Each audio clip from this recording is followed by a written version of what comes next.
Hello, I am Benoit Serina, the author of Shinkanji. This is a tour of Shinkanji version 2.3. First, let's have a look at the main screen. Up here, in the input method toolbar, you will use this bar to select the kanji you are interested in. Here is the currently displayed list. Here is a large view of the kanji. And here, the readings and the meanings in several languages. Down there, additional controls. Here we have the bookmark icon. By clicking on it, we will be able to bookmark the current kanji.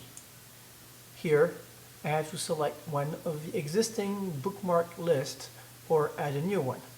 By clicking on edit and plus, I can add a new category.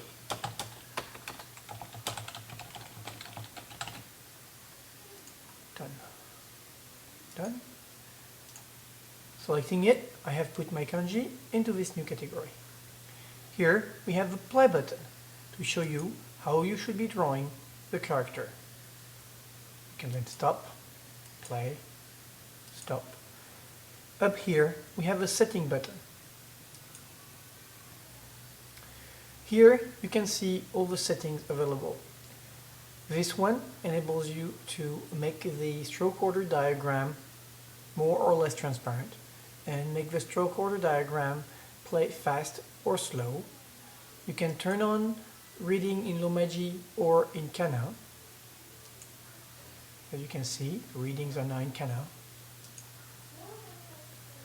You can set the database to automatically update or not. And you can turn on or off the animation for when you're going back or forward within the list. You can decide if you want to display uncommon kanjis, and you can also decide which of the meanings you would prefer to see, which language you would prefer to see in the meanings. So for example, I can select French, and I will see the French meaning, or if no French meaning is available, the English meaning. On the screen, you can also tap on the kanji, and you have a close-up on the kanji with more controls on the stroke order diagram.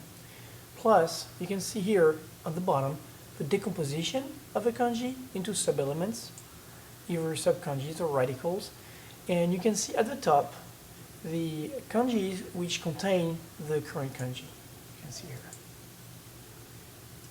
This way you can navigate through the structure of the kanjis.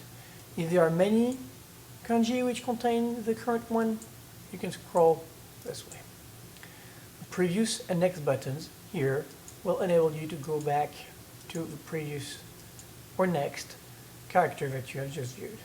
Tapping again on the big character will bring you back to the main screen.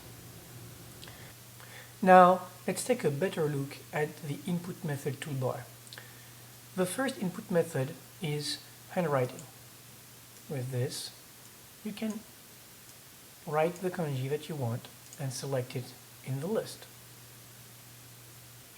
The next method is the radical search. With this one, you can select a radical, eventually add the number of strokes that you are looking for, and you can see here all the kanjis with this radical and 8 strokes. You can also combine several radicals. For instance, I can add this one, and only one kanji can be found. Also search by meaning, or search by reading. Note that the category here says kanjis with reading mi, and I can find several of them. Finally, you can select the kanjis from within one of the predefined lists or one of the bookmark lists that you have created. Now, I have skipped over those two buttons, the previous and next button, because they make much more sense when we are looking at a list.